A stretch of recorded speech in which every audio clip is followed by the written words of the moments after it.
I suspect we'll see this technology probably in the next 10 years, I'm guessing. We've already got auto steer on tractors, that's quite common. Australians are very good at adopting technology. So, look, I think we'll see now it's started, the concept. All we need to do is see the safety component looked after, and we'll see it in real operations. It'll slowly evolve in the next few years.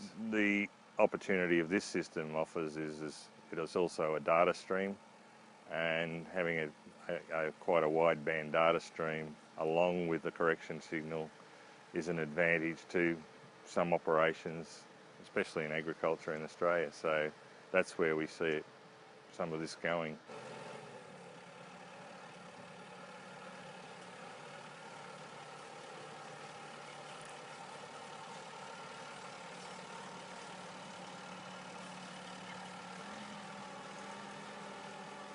I can see, a small tractor like this one maybe fitting into a farmer's operation where he can set it going last thing at night and it goes all night and finishes, it's in the corner of the paddock in the morning and finished its job. So.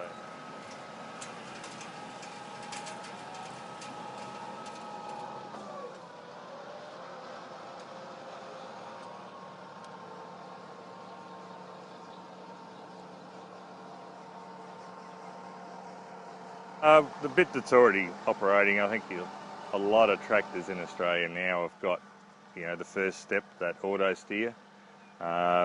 Firstly, people adopted it on a pretty loose correction signal of, around 1 metre that wasn't repeatable. Nowadays you see most people adopting the RTK, the 2 centimetre accuracy, and repeatable from year to year, so you can offer opportunities like inter-row sowing and that sort of thing. In the future, I'm sure that will take this next step where, the turning part becomes add-on, which is nearly there in many tractors now. And once you get the turning part added on and the ability to operate the throttle that we just heard then, to lift and lower the linkage, to control hydraulic operations, to use remote sensors to look at crop canopies and apply nitrogen, for instance. So there's all this technology coming now, and I think we'll see it come pretty soon in the future.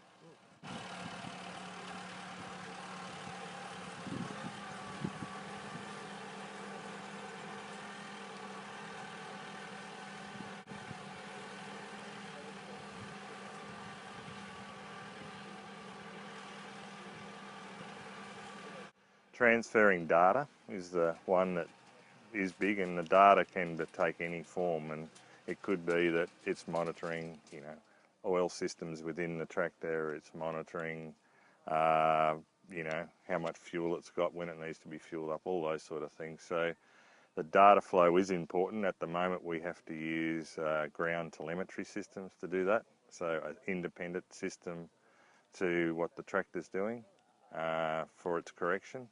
So this offers the one system where you can actually do all of it through the one, and hopefully when it actually does come out, it's affordable.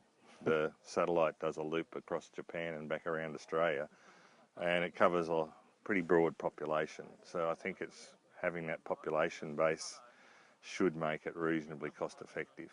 So that's the whole idea of the concept, and hopefully the economics come down to the ground when we actually see it working.